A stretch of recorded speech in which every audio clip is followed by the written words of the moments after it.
तथा विधा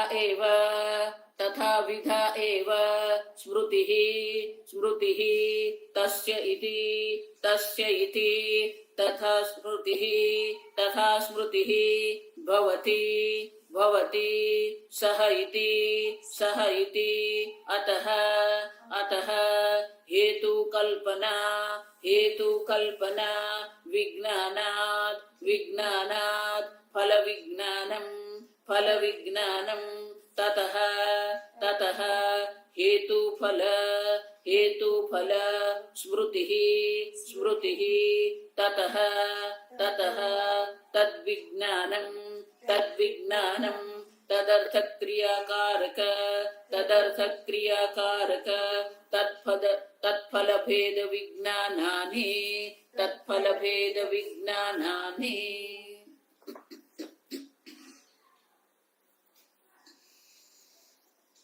यथा विद्यः तथा स्मृतिः।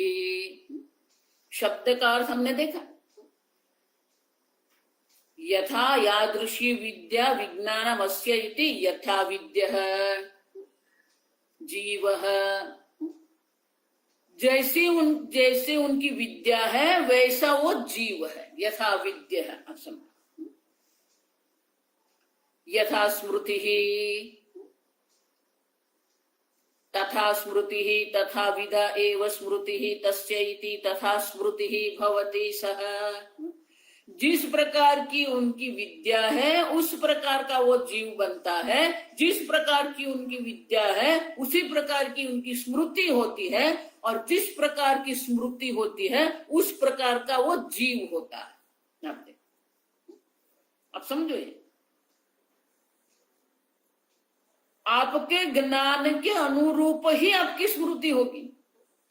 लेकिन शंकराचार्य जी बहुत सुंदर कहते हैं, जिस प्रकार देखो आपने भोग किया, जानाति इच्छति कर्म करोति, कल देखा हमने, तो जिस प्रकार के कर्म करेंगे इच्छा के अनुसार आप भोग करेंगे, वो भोग जो है आपकी स्मृति बन जाती है। यथा विद्यः तथा स्मृति ही, वो स्मृति बन गई। अब वो जो स्मृति, भोग की जो स्मृति है वही आपको पुनः भोग की ओर ले जाएगी, ज्ञान की ओर ले जाएगी। चलो देखते हैं कहाँ आम मिलती है। अब देखो, आम खा लिया, आम अच्छा लगा, अब क्या करेंगे? आम की स्मृति हो गई, उनके संस्कार बन गए, वही संस्कार आपको पुनः आम के लिए ले जाएंगे। आम कहाँ है, चलो ढूंढ लेते हैं, वो जान लिया यहाँ पर आम है, वहां जाएंगे। अब देखो, तो शंकराचार्य जी कहते हैं ये अन्योन्य है। ज्ञान से इच्छा है, इच्छा से भोग है, भोग से स्मृति है, स्मृति से पुनः भोग चलेगा। और इसीलिए ये भाष्य में कहते हैं अतः फल हेतु कल्पना विज्ञानात् फल विज्ञानम। वो जो हेतु कल्पना जो है उसके कारण ही क्या होगी? स्मृति बनेगी। फल विज्ञानम, हेतु कल्पना माने कि ये हमने कल्पना कर दी कि ये ऐसा है कारण, उसका विज्ञान हो गया, फल विज्ञानम भोग हो गया। अब देखो, ततः हेतु फल स्मृति ही, और उसके आधार पर ही हेतु फल स्मृति बनेगी। ततः विज्ञानम। अब देखो, उसी प्रकार का ज्ञान हमारा बनता जाएगा, उसी प्रकार के संस्कार वासना हमारी बनती जाएगी। आप समझो, और जिस प्रकार की वासना बनती जाएगी वही वासना पुनः हेतु बन जाएगी। पहले ज्ञान हेतु था, फिर वो स्मृति हुई, अब स्मृति हेतु बन गई। आप समझो, ततः विज्ञानम तदर्थ क्रियाकारक तत्फल भेद विज्ञानानि। तो उसी प्रकार से हमारी अर्थ क्रिया कारक माने कि उसी प्रकार से उसी प्रयोजन से हम क्रिया करेंगे। तदर्थ क्रिया कारक तत्फल भेद विज्ञानानि, और उसी फल के लिए भेद विज्ञानानि। आप देखो, नाना पृथक विधानी क्यों कहते हैं? क्योंकि जितना भोग हम करेंगे उतनी स्मृति बनेगी, जितनी स्मृति बनेगी उतना ही भोग अधिक करेंगे हम। जो वस्तु हम पुनः पुनः करते रहते हैं, उनकी वासना, उनकी स्मृति, उनके संस्कार हमारे मन में पड़ते रहते हैं। फिर उसी के लिए वो हेतु बन जाते हैं हमारे क्रिया के लिए। अब सब ये अन्योन्य है। जितना भोग करेंगे उतनी वासना बनेगी, जितनी वासना बनेगी उतना भोग के लिए आप कर्म करते रहेंगे। ये साधु लोगों की जो कठिनाई है वो कहां पर है?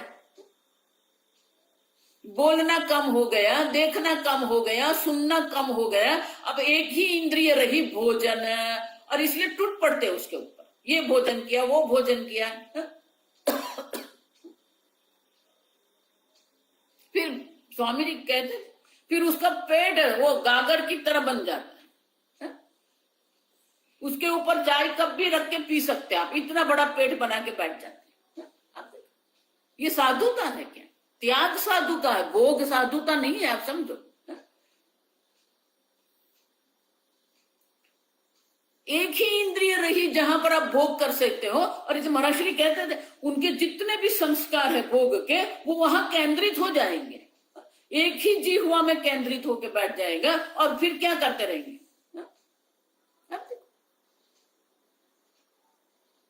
क्योंकि अन्य आनंद तो रहा नहीं है, देखना नहीं है, जाना नहीं है, बोलना नहीं है, संबंध नहीं है। अब संबंध का भी आनंद होता है, बोलने का आनंद होता है, सुनने का आनंद होता है, ये सब बंद हो गए। बाकी रही एक ही इंद्रिय। अब उनकी स्मृति है, उसकी स्मृति के आधार पर भोग करेंगे, भोग के आधार पर क्या हो जाएगा? स्मृति बनेगी। अब समझो, तदर्थ क्रियाकारक तत्फल भेद विज्ञानानि। अब समझो, वो स्मृति कारण बन जाएगी उनके विज्ञान के लिए, तत्फल भेद विज्ञानानि। अब ये चलता रहता है।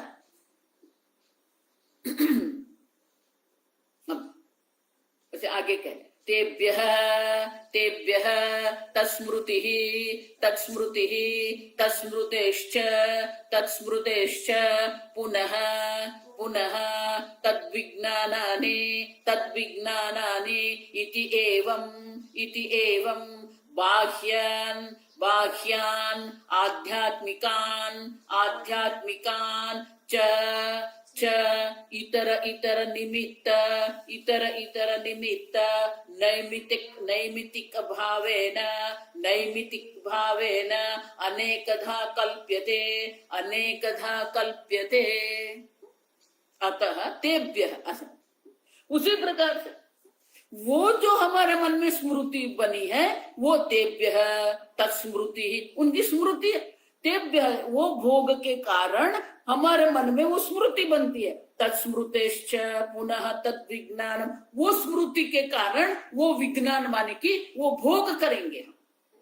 इति एवं, इस प्रकार से बाह्यान आध्यात्मिकान, बाह्य विषय जो है और आध्यात्मिक इंद्रिय मन आदि जो है वो इतर निमित्त नैमित्तिक। अब देखो, अन्योन्य के निमित्त बनते हैं, अन्योन्य के नैमित्तिक भी बनते हैं। कार्य, निमित्त मानी कारण है, नैमित्तिक मानी कार्य है।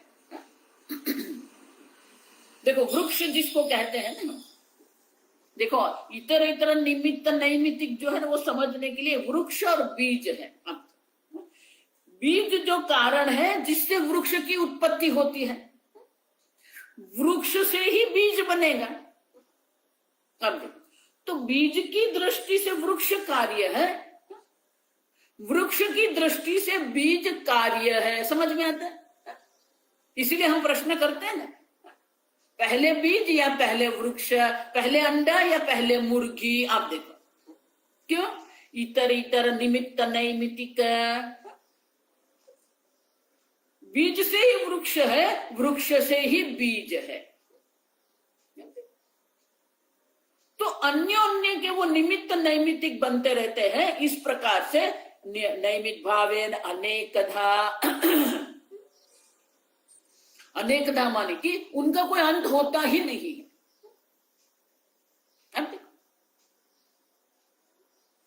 तो जिस प्रकार के कर्म करते रहेंगे उसका संस्कार बनते रहेंगे, जिस प्रकार का ज्ञान होगा उस प्रकार के भोग रहेंगे, वो भोग के लिए पुनः आप कर्म करेंगे, वो कर्म के कारण, वो भोग के कारण पुनः स्मृति बनेगी। असम तो जब ये निमित्त नैमित्तिक अन्य अन्य के निमित्त नैमित्तिक जब बन जाते हैं तो फिर वो क्या होता है, वो अनंत काल तक चलता रहता है। इसीलिए भगवान क्या कहते हैं, ये संसार वृक्ष जो है वो अव्यय है। अव्यय क्यों है? क्योंकि ये शरीर जो है नए कर्म उत्पन्न, मनुष्य शरीर में नए कर्म उत्पन्न करते हैं, वो कर्म के भोग के लिए हमें नया शरीर प्राप्त होता है। वो शरीर में हम भोग करेंगे, वो भोग की स्मृति बनेगी, मात्र ये जीवन में नहीं। आप समझो, जन्मों जन्म से यही हम करते आए हैं, यही जीव कर रहा है। आप समझो, पुनः जब मनुष्य जीवन प्राप्त होगा पुनः नए कर्म करेंगे। आप समझो, आप अगर सोच रहे हो कि नहीं नहीं स्वामी जी हमने ऐसे एक दो कर्म कर दिए, नहीं, एक मनुष्य जन्म में आप इतने कर्म करते हैं, इतने भोग करते हैं और उनकी इतनी हमारी वासना संस्कार बनते हैं कि हमें अनंत जन्म लेने पड़ते हैं।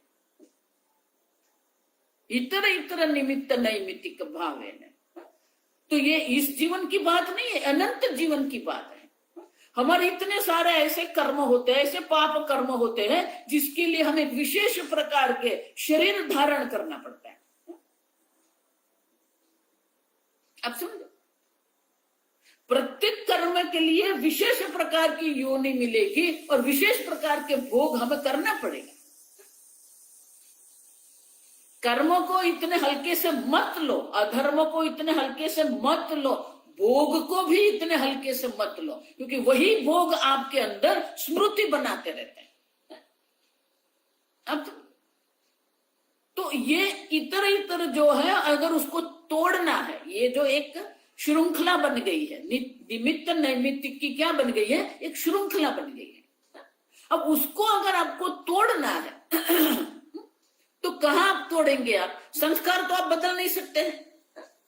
एक ही है, आप भोग पर, दमः उसको कहते हैं, बाह्य इंद्रिय निग्रह। अब देखो, दमः जो है, ये जो श्रृंखला है उसको तोड़ने के लिए दमः ही काम आता है। आप अपने भोग पर नियंत्रण कर दो, आपकी इंद्रियों पर नियंत्रण कर दो, धीरे धीरे वो भोग बुद्धि चली जाएगी।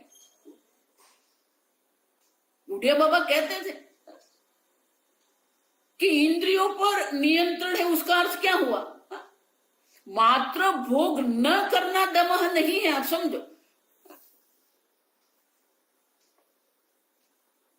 बुढ़िया बाबा कहते थे कि आप जो भोग करते हो, जो आपको अत्यंत प्रिय है, अब देखो, तो वो दृष्टांत दे दे। अगर आपको लड्डू अत्यंत प्रिय है तो हमारे अंदर भोग बुद्धि ऐसी होती है कि लड्डू सुनते ही हमारे जिह्वा पर रस आ जाता है, पानी निकलता है मुंह से। बोले कि आपकी जिह्वा पर वो रस भी, पानी भी नहीं निकलना चाहिए, तो वो दमः है। हमने तो क्या है, वो देखा, ले लिया, खा लिया, मतलब ये खमण था, बहुत अच्छा, ले लिया, खा लिया। अब समझो, हमारी इंद्रियों पर ही हम चलते रहते हैं। आप कितना भी वेदांत तो सुनो, आप कितनी भी तपश्चर्या करो, आपकी इंद्रिय पर ही आपका नियंत्रण नहीं है, पहला ही नहीं, तमः शमः। आप क्यों? इतर इतर निमित्त नैमित्तिक भावाने। अब देखो, अब समझो, कहीं ना कहीं तो ये जो अन्योन्य आश्रित जो है उसको तोड़ना पड़ेगा। और इसलिए गौड़पादाचार्य जी कहते हैं, इस प्रकार से जीवम कल्पयते, इस प्रकार से ये जीव की कल्पना हुई है जो अनित्य नैमित्तिक है। यथा विद्या तथा स्मृति ही, उसके अनुरूप हम कर्म करेंगे, वो कर्म कर दिया और उसके हमारे मन में संस्कार स्मृति बन गई, वो स्मृति से ही हम भोग करेंगे, वो भोग के लिए पुनः कर्म करेंगे। और इसलिए क्या कहते हैं, ततः भावान पृथक विधान, और इसीलिए उसके कारण ही अनेक प्रकार के परमात्मा ने इतने लोक क्यों बनाए हैं, इतनी योनियां क्यों बनाई हैं, क्योंकि हमारे कर्म ऐसे हैं। एक एक कर्म के लिए एक एक योनि हमें चाहिए। अच्छा, 84 लाख योनि हम क्यों कहते हैं, क्योंकि हमारे कर्म ऐसे हैं। भगवान अपनी इच्छा से ये नहीं बना रहे, हमारे जिस प्रकार के कर्म होंगे उस प्रकार की योनि हमें प्राप्त होती है, उस प्रकार के भोग भगवान यहाँ उत्पन्न करते हैं। तो अपनी इच्छा से भगवान नहीं बना रहे हैं। आपके जिस प्रकार के कर्म है, उसका जो कर्म फल भोग है, उनके अनुरूप विषय की भी उत्पत्ति होती है।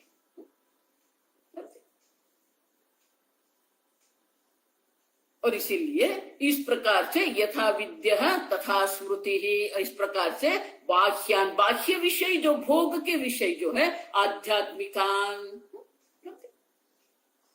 बाह्य विषय जिस प्रकार का है उसके अनुरूप ही आपको सूक्ष्म शरीर भी देना पड़ेगा। आप देखो, स्वर्ग लोक का भोग करना है तो स्वर्ग लोक की योनि आपको देनी पड़ेगी, आध्यात्मिकान। आप समझ रहे हो, जिस प्रकार के भोग है उस प्रकार की आध्यात्मिक योनि भी भगवान को बनानी पड़ेगी, मात्र बाह्य पदार्थ नहीं बना रहे हैं। और इसलिए क्या, भावान पृथक विधान बाह्यान आध्यात्मिकांच। आप समझो, कुत्ते का स्थूल शरीर है तो उसके अंदर कुत्ते का सूक्ष्म शरीर रहेगा, मनुष्य का स्थूल शरीर है उसको, उसके अंदर मनुष्य का सूक्ष्म शरीर रहेगा। कारण शरीर वही का वही है, लेकिन वही कारण शरीर क्यों है, क्योंकि वो स्थूल और सूक्ष्म शरीर का कारण है। तो जिस प्रकार के हमारे कर्म होंगे, जिस प्रकार के हमारे भोग हमें करना है, उस प्रकार के बाह्य पदार्थ भी उत्पन्न होते हैं और आध्यात्मिक उपाधि भी उत्पन्न होती है। आप समझो, बहुत सूक्ष्म बात है, आप समझो। और ये एक दो जन्म की बात नहीं है, आप समझो। आपके प्रत्येक कर्म आपको एक एक योनि देने वाला है। इसीलिए अनंत काल में एक या दो बार आप मनुष्य जन्म धारण करते हो, फिर वही मनुष्य जन्म में जो कर्म किए हैं उसके कारण अनेक प्रकार की योनि आप प्राप्त करते रहते हैं। इसलिए शंकराचार्य विवेक चूड़ामणि में क्या कहते हैं, दुर्लभम त्रयमेव तथा दैवानुग्रह हेतुकम, ईश्वर के अनुग्रह से ही ये तीन प्रकार की दुर्लभ वस्तु हमें प्राप्त होती है। मनुष्यत्व, ये मनुष्य शरीर जो है, अब वही मनुष्य शरीर पुनः हम भोग में ही लगा देते हैं, मनुष्य बन के भी हम प्राणी जीवन जी रहे हैं। आहार निद्रा भय मैथुना नराणाम पशुभिः समाना, वही हम पड़े रहे, वही आहार, वही निद्रा, वही भय, वही मैथुन।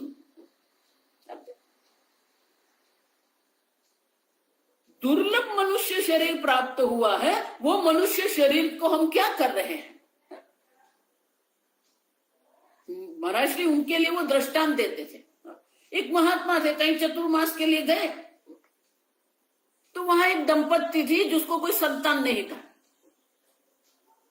वो खेती करते थे और कृषि से ही अपना जीवन व्यतीत करते थे, बहुत आनंद में रहते थे।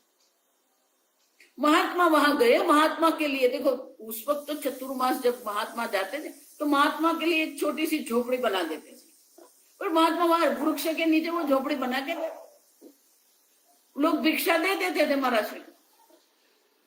अब ये दंपत्ति महाराज की सेवा करते, तो ये दंपत्ति जो सेवा कर रहे थे, जब चतुर्मास की पूर्णाहुति हुई तो ये महाराज ने सोचा कि मेरे पास ये पारसमणि है। पारसमणि क्या है, लोहे को स्पर्श करे तो वो सुवर्ण बन जाए। तो वो महाराज ने सोचा कि ये पारस मणि मेरे पास है, मेरे को तो कोई काम का है नहीं, न तो मुझे आश्रम बनाया न तो कुछ करना है। तो सोचा कि इतने इतने बहुत परिश्रम करते थे, अपने जीवन जीने के लिए परिश्रम से जीवन जीते थे। अब तो उन्होंने कहा कि देखो एक विशेष प्रकार का पत्थर है, मैं आपको दे रहा हूं। कई बार ऐसा होता है कि हम सोचते हैं कि सब जानते हैं, लेकिन कई बार लोग नहीं जानते होते। तो ये बात यही हुई, ये महाराज ने सोचा कि ये लोग जानते होंगे ये पारसमणि है, और दे दिया, बताया नहीं कि ये पारसमणि है। अब वो तो चले गए। अब ये दोनों ने सोचा कि ये महाराज ने दिया है, अच्छा है, तो रख दिया। तो वैसे ही रख क्या था, वो पत्थर है, महाराज ने दिया है, अच्छा है, रख दिया। अब एक दिन कोई चटनी बनानी थी, कुछ मिला नहीं, तो वो जो दंपति जो कृषि की पत्नी थी, कृषिकार की पत्नी, उसने उसे चटनी बनाई। अब चटनी अच्छी बन गई, तो उसने सोचा ये अच्छा है, तो उसने रसोई में उनका उपयोग करना आरंभ कर दिया। वो कृषिकार जो था उसको कुछ पता नहीं था, वो कभी वो रसोई में जाता नहीं था, तो उसको कुछ पता नहीं था, उसका कोई ध्यान भी नहीं था। अब 2-4 वर्षों के बाद जब महात्मा पुनः आए, तो देखा कि वैसे की वैसे ही रह रहे हैं। तो उनको आश्चर्य हुआ। फिर वो दंपति जब आए तो सीधा ही पूछ लिया, अरे मैंने आपको वो दिया था ना पारसमणि। तो वो दोनों एक दूसरे को और देखने लगे, पारसमणि महाराज, कौन पारसमणि, हमारे पास तो कुछ पारसमणि नहीं है। बोले इतना कीमती मैंने आपको पारसमणि, कीमती आपने दिया था, हमारे पास तो ऐसा कुछ भी नहीं है। क्योंकि वो उनको जानते ही नहीं थे कि ये पारसमणि है, और इतना कीमती है वो भी नहीं जानते थे। तो दोनों को एक दूसरे को देखने लगे। फिर महाराज ने सोचा कि उन लोगों को वो जानते ही नहीं है पारसमणि किसको कहते हैं, और इसलिए फिर कहा, अरे वो जाते वक्त मैंने आपको वो पत्थर दिया था ना, अच्छा वो पारसमणि है। बोले हाँ। उसी प्रकार से ये मनुष्य रूपी पारसमणि हमें प्राप्त हुआ है, जो मोक्ष के लिए है, लेकिन हमारी बुद्धि कहाँ चलती है, भोग में चलती है। अब समझो, दुर्लभम त्रयमेव तत्, ये मनुष्यत्व प्राप्त होना ही दुर्लभ है। मनुष्य दुर्लभ मनुष्य शरीर, भागवत में तो भगवान क्या कहते हैं 11वें स्कंद में, दुर्लभ नहीं। अब देखो, दुर्लभम सुदुर्लभम नृदेहम प्लवम, अब देखो दुर्लभ ही नहीं हे उद्धव, ये मनुष्य शरीर दुर्लभ नहीं, अत्यंत दुर्लभ है। देखो इसलिए मैंने कहा अनंत जन्म में कहीं एक बार हमें मनुष्य शरीर प्राप्त होता है। वो मनुष्य शरीर में हम इतने कर्म करते हैं, इतने धर्म अधर्म करते हैं कि नए जन्म का कोई अंत नहीं रहता। आप सुन, दुर्लभम सुदुर्लभम नृदेहम, अब देखो प्लवम, प्लवम मानी क्या है, वो ये भवसागर पार करने के लिए ये प्लव है। गुरु कर्णधारम, गुरु है जो नाविक है, मयाईरितम नभस्वता, और मैं सब प्रकार का अनुग्रह अनुकूलता करके रखता हूं, फिर भी क्या है, पुमान भवाब्धिम न तरेत, ये मनुष्य भवसागर पार करने का प्रयत्न ही नहीं कर रहा है, स आत्मा, वो आत्महत्या कर रहा है। अब देखो हम यही यथा विद्या तथा स्मृति, उसी में गोल गोल घूमते रहते हैं हम। अब मनुष्यत्वम मुमुक्षुत्वम, मोक्ष की इच्छा नहीं, कौन मोक्ष की, इसकी मोक्ष की बात कर रहे हो, आज मुझे ये भोजन मिला कि नहीं, आज मुझे वो व्यक्ति मिली कि नहीं, आज मुझे इतना धन मिला कि नहीं, बस वही हमारा जीवन है।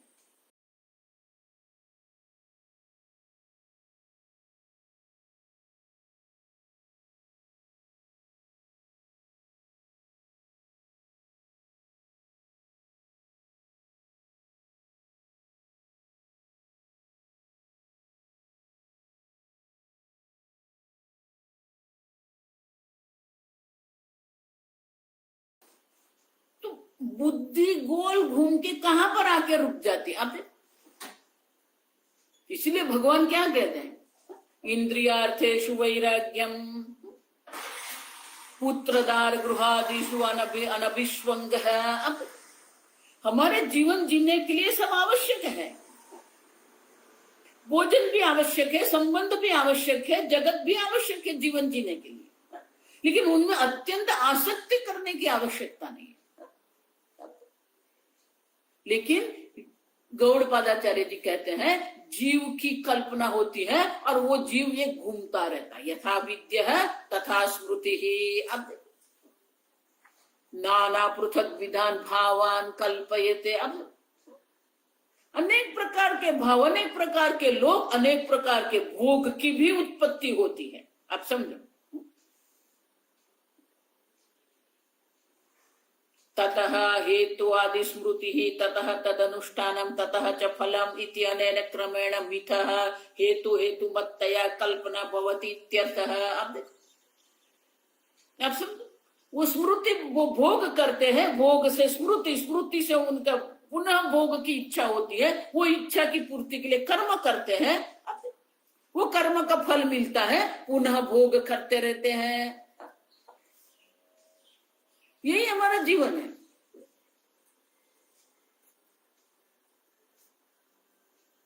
इसका अर्थ क्या हुआ, ये सर्व हमारे जो अनर्थ जो है हमारे जीवन में, जितने भी अनर्थ है, आप समझो, वो अनर्थ का मूल कहां पर है, ये जीव भाव जो है ना। आप जो जीव भाव में बैठे हैं, मैं जीव हूं, मैं करता हूं, मैं भोगता हूं। अब देखो, ये कर्तृत्व भोक्तृत्व जो है वो आपका बंधन का कारण है।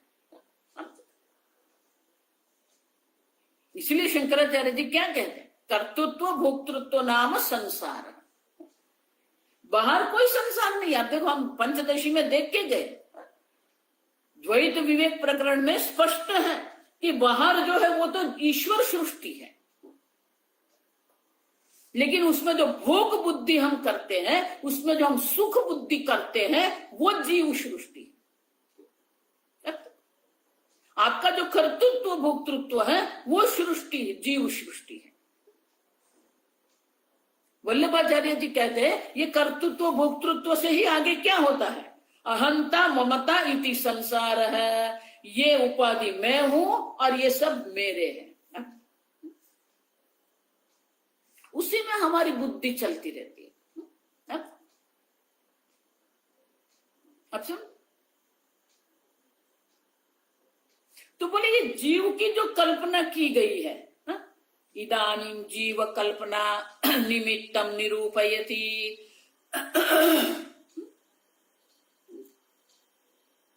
तो ये जीव की जो कल्पना है उनका निमित्त क्या है। जीव की कल्पना तो हो गई, लेकिन जीव किसके कारण है।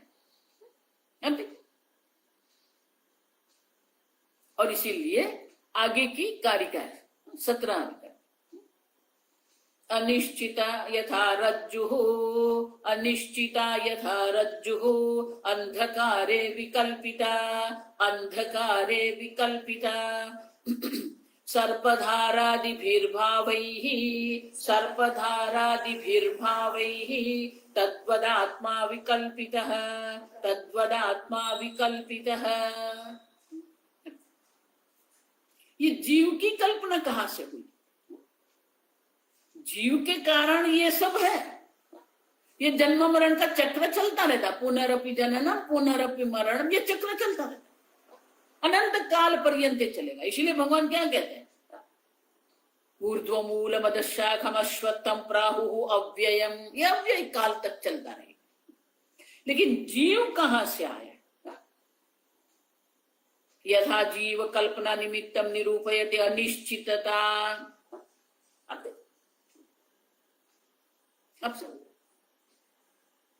और उसके लिए ये दृष्टांत भी हमें देते हैं। वो दृष्टांत क्या है, यथा रज्जु अंधकारे विकल्पिता। अब देखो, ये रज्जु जिसको हम कहते हैं, अगर रज्जु आपको दिख रहा है तो कोई सर्प की कल्पना की संभावना नहीं है। आप समझो ठीक से ही, रज्जु का ज्ञान है तो सर्प की कल्पना संभव नहीं है, एक। दूसरा, पूर्ण अंधकार है, माने रज्जु आपको दिखता ही नहीं है, रज्जु आपको दिखता ही नहीं है तो भी सर्प की कल्पना की कोई संभावना नहीं है। लेकिन अंधकार है माने मंद अंधकार है, आप समझो, उसको क्या कहेंगे, दिखता भी है और नहीं भी दिखता है, आप समझो। बहुत सुंदर दृष्टांत है। किसी भी वस्तु का जो हमें ज्ञान होता है ना, उसमें दो होता है, इदम वृत्ति और विशेष वृत्ति। देखो ये सब प्रक्रिया है, अब समझो। इदम अस्ति, अब समझो, तो पहले इदम बुद्धि होती है, फिर विशेष बुद्धि हमारे मन में बनेगी। अंधकार है, पूर्ण अंधकार है तो इदम वृत्ति नहीं बनेगी। अब समझो, अगर रज्जु दिख रहा है तो इदम वृत्ति और ये रज्जु, इयम रज्जु हो, ये विशेष वृत्ति भी बन जाएगी। अब समझो, लेकिन जब मंद अंधकार होता है तो क्या होता है, इदम वृत्ति होती है लेकिन वो विशेष वृत्ति जो है वो नहीं होती है। अब समझो, और उस वक्त क्या होगा, रज्जु विकल्पिता। देखो रज्जु जो है ना, इयम रज्जु स्त्रीलिंग है, तो ये जो रज्जु है विकल्पिता, उनके अनेक प्रकार की विकल्पना हम करते हैं। कैसे, सर्पधारादि भी। देखो ये सब संधि है, संधि ठीक से पढ़नी चाहिए, नहीं तो अपने भाव से पढ़ते रहते। सर्पधारादि भिर भावई, देखो ये रेफ है जो है ना, सर्पधारादि भी भावई रज्जु अंधकारे विकल्पित। रज्जु के स्थान पर अन्य विकल्पना होती है। किस किस प्रकार की कल्पना हो सकती है, सर्प की कल्पना हो सकती है, धारा की कल्पना हो, जलधारा की कल्पना हो सकती है, दंड की कल्पना हो सकती है, शुष्क माला की भी कल्पना हो सकती है। आप समझो, वो रज्जु किस प्रकार से वहां पड़ा हुआ है उनके आधार पर, अब समझो, उसको रूप सादृश्य कहते हैं। ये जो अध्यारोप होता है रज्जु पर, मंद अंधकार में रज्जु पर जो अध्यारोप होता है वो किसका अध्यारोप होगा, वो रूप सादृश्य के ऊपर आधारित है। ये सब कुछ टीका में आपको नहीं मिलेगा, आप सोचते हो कि मैं अनुवाद पढ़ लूं। अगर वो रज्जु किसी ने वर्तुलाकार बना, कई बार ऐसे करते हैं, रज्जु को रखना है तो क्या करते हैं, ऐसे गोल वर्तुलाकार करके हम रख देते हैं।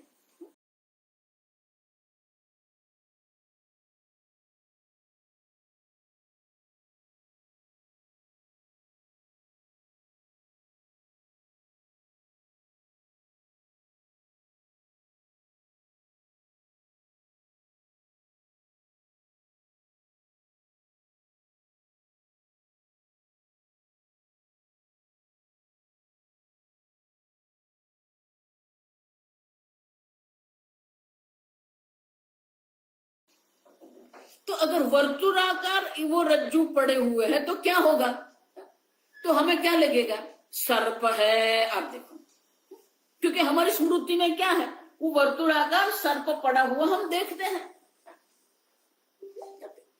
अगर वो रज्जु ऐसे वक्र आकार में पड़ी हुई, लंबे हुए पड़ी हुई, तो क्या होगा, हमें लगेगा जलधारा है। अगर वो ऐसे ही पड़ी हुई है तो शुष्क माला है। आप देखो, रूप सादृश्य कहते हैं, और इसलिए कहते हैं कि जिस प्रकार से वो रज्जु वहां पड़ी हुई है उनके रूप के सादृश्य अनुसार हमारे मन में कल्पना बनेगी। अब देखो, तो तो दृष्टांत गौड़पादाचार्य जी देते हैं और दृष्टांत के द्वारा ये जीव की कल्पना का निमित्त क्या है वो हमें दर्शाते हैं। जिस प्रकार से रज्जु में रज्जु अंधकार विकल्पिता, जिस प्रकार से मंद अंधकार में रज्जु पर अनेक प्रकार की कल्पना हो सकती है, उसी प्रकार से तद्वत आत्मा विकल्पित है, उसी प्रकार से आत्मा का भी क्या हो गया, विकल्पित है। अब वो जीव भाव की कल्पना करके हम बैठते हैं। मैं मनुष्य हूं, वो कुत्ता है, वो मच्छर है, वो हाथी है, वो देव है, वो इंद्रिय है, वो प्रजापति है। आप देखो, अब भाष्य पढ़ेंगे। तत्र तत्र जीव कल्पना सर्वकल्पना मूलम इति उक्तम सा एव जीव कल्पना किम निमित्ता इति दृष्टान्तेन प्रतिपादयति।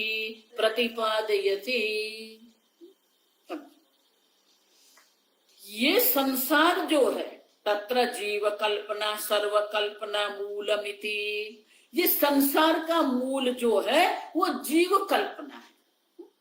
एक बार मैं जीव हूं, मैं कर्ता भोक्ता हूं, एक बार आप कर्ता भोक्ता बन गए, फिर पूरा संसार है।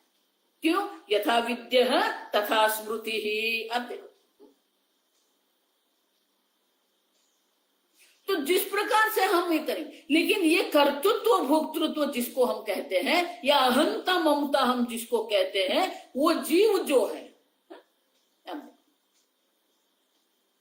तो ये भोक्ता जीव जो है, वो भोक्ता जीव की कल्पना जो है, जो सर्व कल्पना का मूल जो है, उनकी कल्पना किम निमित्ता, उनका निमित्त क्या है, कि किस निमित्त से जीव की कल्पना होती है। तो शंकराचार्य जी कहते हैं दृष्टांतेन प्रतिपादयति। गौड़पादाचार्य जी दृष्टांत के द्वारा ही हमें वो जीव की कल्पना क्यों होती है वो दर्शाते हैं। भाष्य। यथा लोके स्वेन रूपेण अनिश्चिता अनवधारिता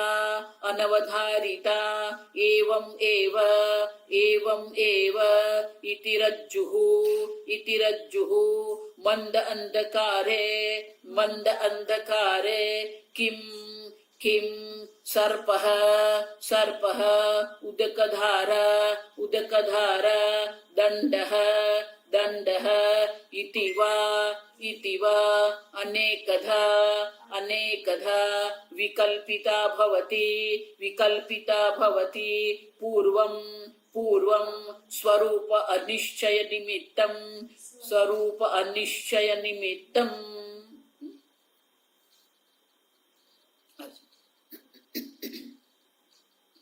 यथा लोके स्वेन रूपेण अनिश्चिता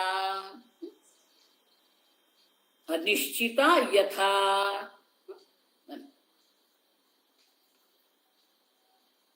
तो यथा निश्चित अनिश्चिता,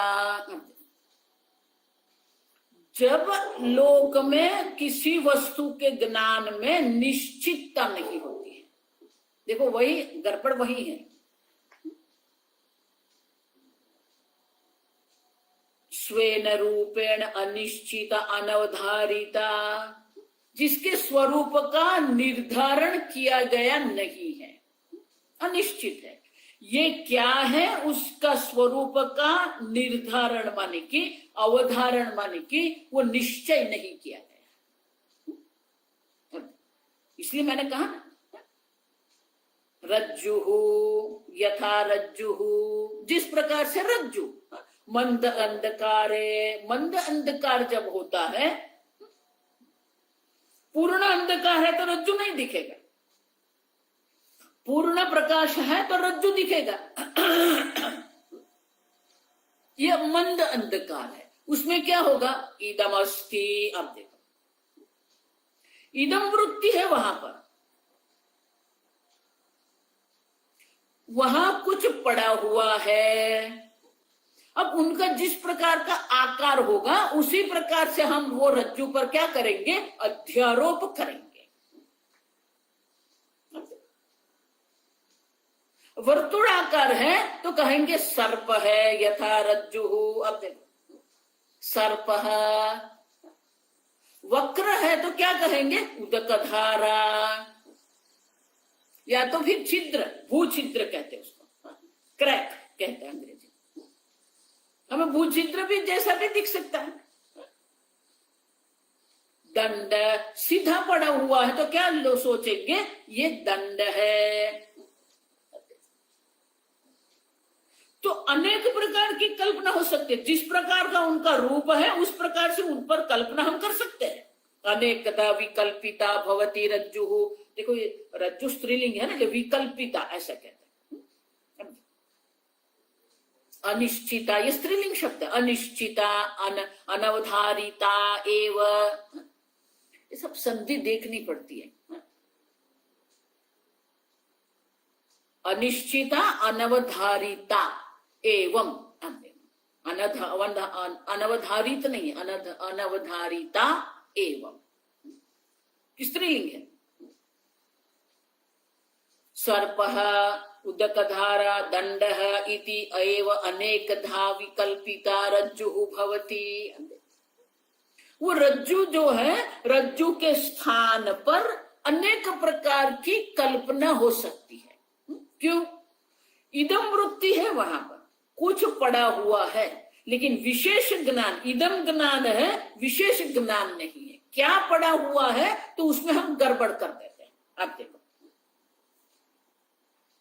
पूर्व स्वरूप अनिश्चय निमित्तम, क्योंकि उनके स्वरूप का जो है, उनके विशेष जो ज्ञान है उनका अभाव है। अब देखो, स्वरूप अनिश्चय निमित्तम, इदम है लेकिन उनका स्वरूप क्या है, उनका विशेष क्या है वो नहीं है। सामान्य ज्ञान है इदम, विशेष ज्ञान नहीं है। आप स्वरूप का ज्ञान नहीं है। क्यों? क्योंकि अगर निश्चित है, अब देखो इसे शंकराचार्य आगे कहते हैं, पहले दृष्टांत समझेंगे फिर हम अपने ऊपर आएंगे। यदि ही पूर्वमेव रज्जुः स्वरूपेण निश्चिता स्यात्, स्वरूपेण निश्चिता स्यात्, न सर्पादि विकल्पः अभविष्यत्, न सर्पादि विकल्पः अभविष्यत्। यदि अगर पूर्वमेव रज्जुः स्वरूपेण निश्चिता, रज्जु स्वरूप से ही उनका निश्चय अगर हो गया है, ये रज्जु है, ऐसा अगर निश्चय हो गया है तो सर्पादि की कल्पना नहीं बनेगी। इसलिए मैंने कहा ना कि पूर्ण प्रकाश है तो ये रज्जु है, वो ज्ञान हमें हो जाएगा, वो निश्चय हो जाएगा। अब निश्चय हो गया तो सर्पादि की कल्पना न अवभविष्यत, नहीं हो सकती है। अब तो बोले उनके लिए दृष्टांत क्या, शंकराचार्य उनके लिए दृष्टांत देते, यथा स्वहस्त अंगुलादिषु, जिस प्रकार से हमारा हाथ जो है ये हमारी अंगुल है। अगर स्पष्ट रूप से हम हाथ को, हस्त को देख रहे हैं, जानते हैं, तो उसमें सर्प बुद्धि नहीं होगी हमारी, क्योंकि हम जानते हैं मेरा हाथ है, स्वहस्त है। लेकिन स्वरूप की अनिश्चितता है ना, विशेष ज्ञान नहीं है वहां पर। इदम ज्ञान है, सामान्य ज्ञान है, लेकिन विशेष ज्ञान का अभाव है, अनिश्चिता। तो शंकराचार्य आगे कहते हैं, एषः दृष्टान्तः, एषः दृष्टान्तः, ये दृष्टांत शंकराचार्य कहते हैं, यथा रज्जुः अनिश्चिता अंधकारे विकल्पिता सर्पादिभिः भावैः, जिस प्रकार से अनिश्चित रज्जु जो है, मंद अंधकार में क्या होगा, अनेक प्रकार के रज्जु पर हम अनेक प्रकार की कल्पना करते हैं।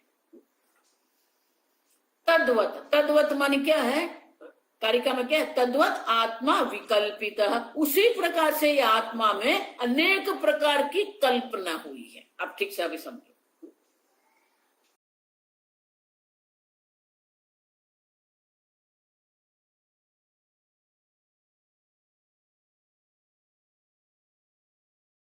किसी भी मनुष्य को मैं नहीं हूं ऐसा अनुभव नहीं होता। अब मैं हूं, अब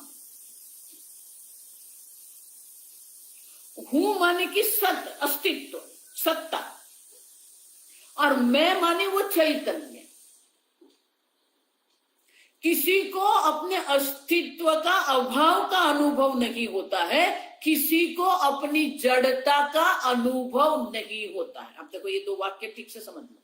किसी को अपने अस्तित्व के अभाव का अनुभव नहीं होता है, किसी को अपनी जड़ता का अनुभव नहीं होता है। मैं जड़ हूं ऐसा अनुभव किसी को भी नहीं होता है, मैं नहीं हूं ऐसा भी अनुभव किसी को नहीं होता है।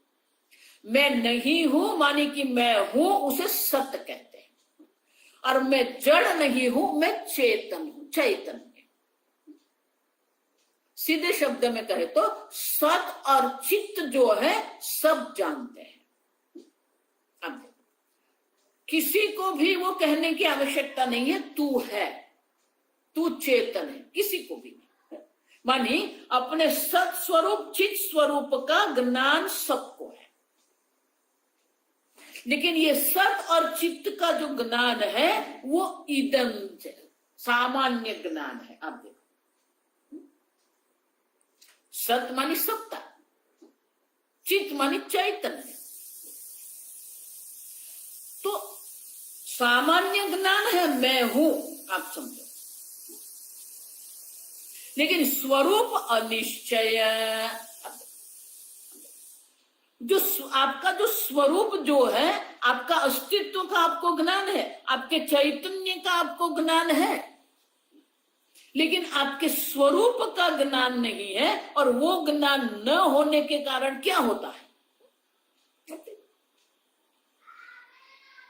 आप सत है, आपकी सत्ता है, लेकिन आपकी सत्ता का जो स्वरूप है, आपकी सत्ता का स्वरूप क्या है, आपकी सत्ता नित्य है। सत्ता जो है वो काल में मर्यादित नहीं है, नित्य है। लेकिन वो सत्ता को हमने क्या कर दिया, जन्म और मृत्यु के मध्य में मर्यादित करके रखा है। मेरा जन्म हुआ, मेरी मृत्यु होगी, तो आपने अपनी सत्ता को कहां मर्यादित करके रखा है, जन्म मृत्यु के मध्य में वो सत्ता को मर्यादित करके हमने रखा है। अन्य भाषा में कहे तो हमने अपनी सत्ता को काल में मर्यादित करके रख दिया, अनित्यता का आरोप कर दिया। उसी प्रकार से आप चैतन्य स्वरूप है। हम आगे देख कीजिए, अन्य चैतन्य की कोई संभावना नहीं है। चैतन्य एक है, वो एक अद्वितीय चैतन्य स्वरूप आप है। और अगर आप एक चैतन्य है, दूसरा कुछ है अद्वितीय। आप देखो, एक चैतन्य मात्र नहीं है, अद्वितीय मानी कि दूसरा कोई चैतन्य नहीं है। अगर दूसरा कोई चैतन्य नहीं है तो चैतन्य को मर्यादित करने वाला कोई नहीं है। आप समझो, ये पुस्तक है, पुस्तक से भिन्न ये पेंसिल है। आप देखो, तो पुस्तक जो है, यहां पुस्तक है, यहां पेंसिल है। आप देखो, तो वो देश में क्या हो गई, मर्यादित हो गए। मैं यहां हूं, आप वहां है, तो ये देश की मर्यादा हो गई। आप समझो, लेकिन चैतन्य एक अद्वितीय है, तो देश की कोई मर्यादा वहां संभव नहीं है, क्योंकि देश की मर्यादा नहीं माने कि वो सर्वव्यापी है, क्योंकि उसको मर्यादित करने वाला कोई है ही नहीं, अन्य है ही नहीं। लेकिन आपने आपकी चेतनता को कहां रख दिया, ये शरीर मात्र में। आप समझो ठीक से, एक शरीर में आपने अपनी चैतन्य को मर्यादित करके, देश में मर्यादित करके रख दिया, सत्ता को काल में मर्यादित करके रख दिया और चैतन्य को देह में मर्यादित करके रख दिया आपने। तो सच्चित का ज्ञान है आपको, लेकिन आपकी सत्ता काल में मर्यादित हो गई, आपका चित्त जो है वो देह में मर्यादित हो गया। इसलिए सबका अनुभव क्या है, ये त्वचा के बाहर मैं नहीं हूं, समझ रहे? तो अपने सच्चित का सामान्य ज्ञान है, लेकिन सत और चित्त का जो स्वरूप है उनका ज्ञान हमें नहीं है। सत्ता काल में अनंत है, चित्त देश में अनंत है, वो ज्ञान नहीं है। वो ज्ञान न होने, विशेष ज्ञान नहीं, सामान्य ज्ञान मैं हूं एक सामान्य ज्ञान है, लेकिन अपनी अनंतता जो है, देखो इसीलिए तैत्तिरीय उपनिषद क्या कहते हैं, सत्यम ज्ञानम अनंतम ब्रह्म। अब सत्य जो है वो अनंत है, ज्ञान जो है वो चैतन्य है जो अनंत है, लेकिन वो अनंतता का ज्ञान नहीं है हमें। सर्वगुण ही तत ब्रह्म एव। अब हम देखिए यहां जो कुछ है सब ब्रह्म मात्र है। अयम आत्मा ब्रह्म, वो जो सर्वव्यापी ब्रह्म जो है वो आत्मा है, समझ रहे? विशेष ज्ञान है वहां पर। सामान्य ज्ञान है मैं हूं, लेकिन मैं अनंत स्वरूप हूं, ये ज्ञान नहीं। अनिश्चिता, अनिश्चित है। तो अपने सामान्य ज्ञान जहां पर भी, आप ठीक से समझो, जहां पर भी सामान्य ज्ञान होता है, विशेष ज्ञान नहीं होता है, वहां पर ही अध्यारोप होता है, कल्पना। कल्पना मानी अध्यारोप, कल्पना होती है। पूर्ण ज्ञान है तो भी कल्पना नहीं होगी, पूर्ण अज्ञान है तो भी कल्पना नहीं रहेगी, लेकिन सामान्य ज्ञान है, विशेष ज्ञान नहीं है, तब ये कल्पना होती है। अच्छा, उसी को गौड़पादाचार्य जी कहते हैं अनिश्चिता रज्जु। उसी प्रकार से तद्वत अनिश्चित आत्मा, रज्जु स्त्रीलिंग है इसलिए अनिश्चिता रज्जु। उसी प्रकार से तद्वत अनिश्चित आत्मा, आत्मा पुल्लिंग है इसलिए अनिश्चित आत्मा। उसी प्रकार से आत्मा के स्वरूप का निश्चय नहीं हुआ है। अब देखो,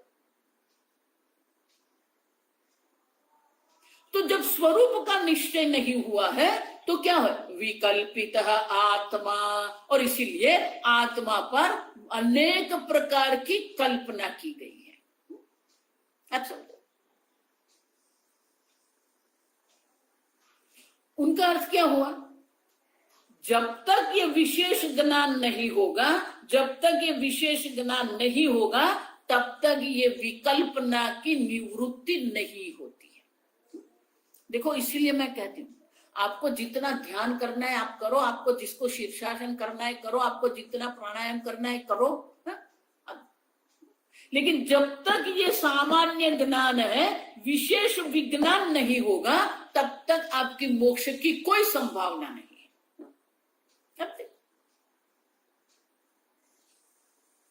संपूर्ण तैत्तिरीय उपनिषद किसके लिए है, ये अनंत, जो आपका जो स्वरूप अनंत है, वो अनंत स्वरूप दर्शाने के लिए ही पूर्ण ब्रह्मानंद वल्ली है। उतना ही नहीं, देखो वहां क्या कहा, सत्यम ज्ञानम अनंतम ब्रह्म। सत्य माने सत, ज्ञान माने चित्त। हम सामान्य रूप से सच्चिदानंद ब्रह्म ऐसा कहते हैं, आप समझो। वहां तो अनंत कहा है, अनंत है, यहां आनंद है, आप समझो। तो बोले ऐसा क्यों है, सत्यम ज्ञानम अनंतम ब्रह्म ये स्वरूप है, आप समझो, स्वरूप लक्षण है। लेकिन हम हमारे अनुभव की दृष्टि से देखते हैं तो वो सच्चित आनंद है। दोनों एक ही है, लेकिन उनकी एक अभिव्यक्ति अलग प्रकार से। अब वो जो सत्य जो है, वो सत्य को हमने काल में मर्यादित करके रख दिया, मैं मर्त्य हूं। अब देखो मृत्यु की कल्पना क्यों हुई? क्योंकि सत्य को हमने काल में मर्यादित करके रख दिया, इसलिए हमने अपने ऊपर मृत्यु की कल्पना करके रख दी, मैं मर्त्य हूं।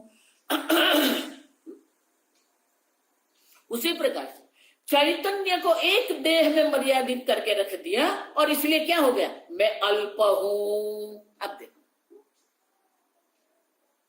तो आप अल्पता में बैठ गए। अब वो जो सत्य की मर्यादा जो है, वो मर्त्यपना जो है, और वो जो चैतन्य आप है, उसके स्थान पर मैं देह हूं, मैं जड़ हूं, आपको जड़ बना दिया। अब देखो,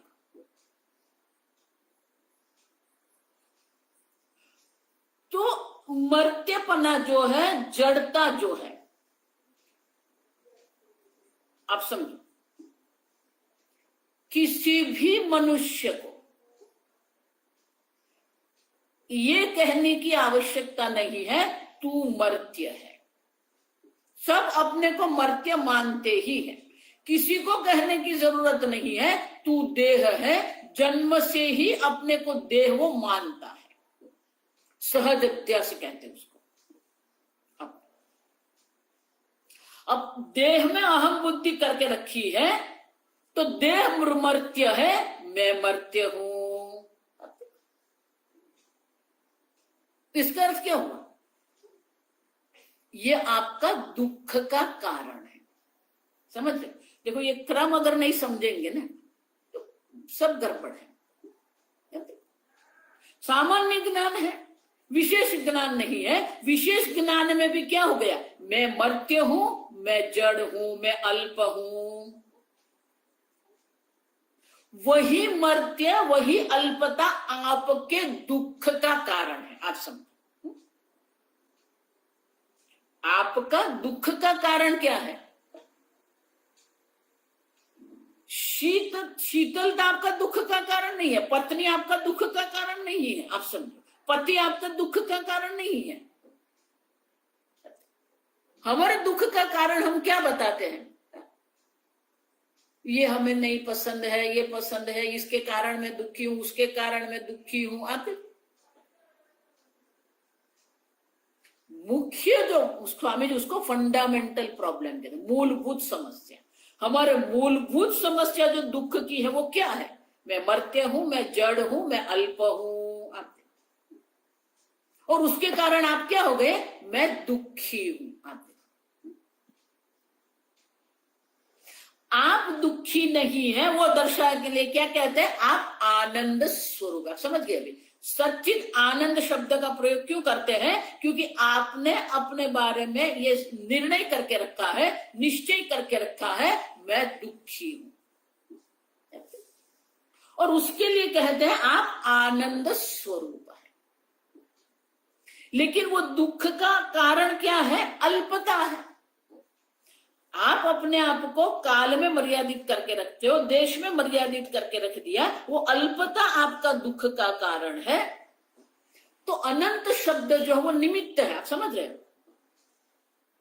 अल्पता आपका दुख का कारण है, तो अनंतता आपके आनंद का कारण है।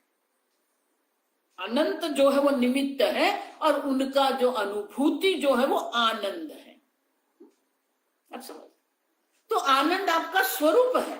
आनंद और अनंत दो नहीं है। जहां पूर्णता है वहां ही आनंद। अल्पे सुखम नास्ति, छांदोग्य उपनिषद के 7वें अध्याय में।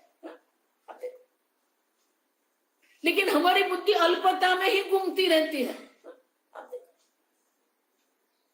अल्पता से ऊपर उठती ही नहीं है हमारी बुद्धि, और वो हमारे दुख का कारण है। अब देखो, वही हमारे पास अनेक प्रकार की कल्पना करवाती है। ये अनिश्चितता जो है, आत्मा के स्वरूप का जो अनिश्चय जो है, अनिश्चितता जो है, वही हमारे पास अनेक प्रकार की आत्मा के बारे में कल्पना करवाती है। अब देखो, तो स्वरूप का अनिश्चय जो है सामान्य ज्ञान है। जिस प्रकार से रज्जु का सामान्य ज्ञान इदम अस्ति ये ज्ञान है, इदम किम वो ज्ञान नहीं है। उसी प्रकार से मैं हूं ज्ञान है, लेकिन मेरा स्वरूप क्या है वो स्वरूप का ज्ञान नहीं है। इसके कारण अपने ऊपर हम अनेक प्रकार की कल्पना करके रखते हैं। और वो किस प्रकार से कल्पना करते हैं, शंकराचार्य जी वो दर्शाते हैं, संक्षेप में पहले दर्शाते हैं, आप समझ, वो हम कल देखेंगे। ओम असतो मा सद्गमय तमसो मा ज्योतिर्गमय मृत्योर्मा अमृतंगमय। ओम पूर्णमदः पूर्णमिदं पूर्णात् पूर्णमुदच्यते पूर्णस्य पूर्णमादाय पूर्णमेवावशिष्यते। ओम शांति शांति शांति। हरि ओम। श्री गुरुभ्यो नमः। हरि ओम।